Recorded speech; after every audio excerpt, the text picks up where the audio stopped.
Hey everybody, it's Shane, talking all things money and the language of money, being able to speak it fluently and taking your monies and putting them out into the world and hoping they breed and bring you back lots of more monies. Today I want to talk about the last short-term rental that we did. So this short-term rental is in Jefferson City, Missouri. It's I was looking for something close to the Missouri State Penitentiary. And that seems, well, that doesn't make sense. Well, the Missouri State Penitentiary was built in like 1836. It's been shut down for over 20 years, and it's a huge tourist draw right in the heart of downtown Jefferson City. It sits right on the river, right on the Missouri River. It looks like a castle, and a lot of people come. It's a huge draw. They have like 5-6 tours a week, regular, or 6 days a week, I think, of the tours, and it's the history tours, ghost tours overnight, and people are coming in and out all the time to the city to do that. So I was looking for something within a block or 2 blocks of the prison for possibly a short-term rental, because what is better than to be able to go to see that tourist attraction that you want to see, and you're just a block away from it, where you and the kids and you can just walk there on a nice day and do what you planned on doing. So we found a beautiful home. It was actually a business. It was a magazine company. So they were doing the magazine stuff, the writing on the first floor, and the second floor was a office space. They were renting it as office space to students and people that were coming in to work at the Capitol, and the top floor was a conference area. It's 5-bedroom, 1.5 bath, like 2,300 square feet. It was built in 1901, original hardwood floors, and it's like a block and a half maybe from the prison. So I thought, wow, this is a gorgeous place. It's got a good roof on it. It's got a good foundation. It's got a scary old limestone rock basement, but nobody ever goes down there. And it was run down. Yeah, it was being used as a business, but it was well traveled. A lot of holes in the walls, and the floors were rough, and the paint was faded, and the windows needed a lot of work because they were faded and cracking. That old paint, that very, very old paint they used to use, it gets that cracked facade on it. You got to deal with all that. But it was large, it was in the right spot, and it was well priced. So I thought, okay, well, it's zone C2. C2 it stands for commercial. I don't know what the 2 actually is, but it's your basic commercial, and it means, I think it's so you can live in the building, and you can run a business out of it. And it was listed, it was actually on the MLS, and I don't like buying investment properties from MLS if I can help it, because they're usually not great deals. But this one had sat for a while, and I didn't understand. It was marketed as best of both worlds. You can live in this and run a business. The opportunities are endless. And I thought, okay. So I talked to my realtor. I use this same realtor every time. She's great. Kathy, I don't know if you're watching this, but love you. And she's like, yeah, it's a nice place. And I went and looked at it. It was exactly what I was looking for. I thought, okay, let's do this. Made an offer on it. They accepted the offer. Inspection was good. We got the financing started the financing in place. And we get to the appraisal process. And the appraiser says, hey, we can't appraise this as a residential loan, as a residential home, because it's zone C2. I'm like, well, it's going to be, it can go both ways. You can live in it, or you can run a business. And they said, no, that's not the way that this works. If it's a C2, you have to get a commercial appraisal. It's different. And if you can't get it appraised residential, you can't get a residential loan. So all the numbers that I had put in to make for this thing to be really, really lucrative, with that 30-year mortgage and that rate I was going to get for an investment property, was all out the window.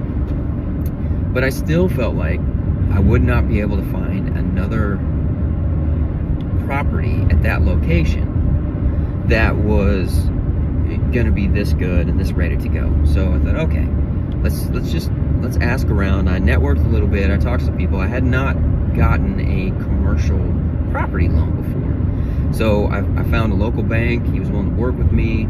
He was willing to fit it into our timeline. So our original, we had to push back, I think, 1 week on our closing date, because we were in the middle of summer. We wanted to get in there. We wanted to get this thing going and get some short-term rentals in there as quick as we could. So it wasn't as favorable of a deal because it was a 15-year commercial loan, but it was a better rate because it was 15 years, and it ended up still penciling. But I knew getting into this that we had to go to the top of the market quickly, because there's, on this block were 3 other short-term rentals, and they were nice. They didn't advertise their proximity to the prison, though. They were all about the Capitol. Come in, you can stay here and work at the Capitol. Okay. So my plan was to make a themed experience. I thought, people are coming in, they like this prison tour. We're gonna milk that for everything we can. So the first thing I did is I got some artwork. I had some connections, and I was able to network enough to get authentic inmate artwork that came from the Missouri State Penitentiary for inmates that were there. And these are beautiful paintings and graphite drawings and portraits and quilts and all this authentic stuff. And we made the whole place themed like a prison. So the dining room says the chow hall on a plaque. The kitchen says inmate kitchen. There's an inmate library. There's cell block 1. The master bedroom with this huge, beautiful bed, which you need furniture like that stands out on these listings. It says warden's quarters. There's a play area and a kid's room that says juvenile hall. And so we did this. We got big, bright, bold colors, which goes against what they say. They say on Airbnb listings you should have, clean whites and things. And I think to a certain extent that's true, but not if you want to stand out. If you want to stand out and have them double take on your listing, you want to be bold. And so we marketed this thing as being a block away from the prison, a prison-themed luxury experience, and people have rented it like gangbusters. They came in, loved it from day one. We've had nothing but 5-star reviews. We went from just starting, which would have been July of 24. Now we're at the top of the market. Here it is. The year's getting ready to turn over. It's almost 2025, and in that short amount of time, we became super hosts in that area. We've got nothing but 5-star reviews, 10-star reviews on Booking.com. We're premier hosts on VRBO with this thing, and people love it. Our occupancy rate is 10 points higher than everybody else in that market, in that area, because the pricing tools like Price Labs will let you go in and do that market analysis. So I've done that. Hospitable will allow you to do it as well. That's a hosting platform that I'll get into later. But yeah, so I was able to do this and automate all these systems and stand out, because I didn't listen to what people said about, oh yeah, you need to do this, you need to have it white, and you don't want to be near other short-term rentals, and oh, there's a prison a block away. That thing looks weird. But what that did, and it being a commercial building, made it weird. But what it has done is give us a leg up on everybody, because there's nothing else in that area that's even remotely like us. And I didn't put a lot of money into it. The place wasn't expensive to begin with. Most of what I did was cosmetic, with the exception of putting a privacy fence, and it has been absolutely wonderful, and people love it. So just because someone tells you this is the way things are supposed to be doesn't mean that's always the case.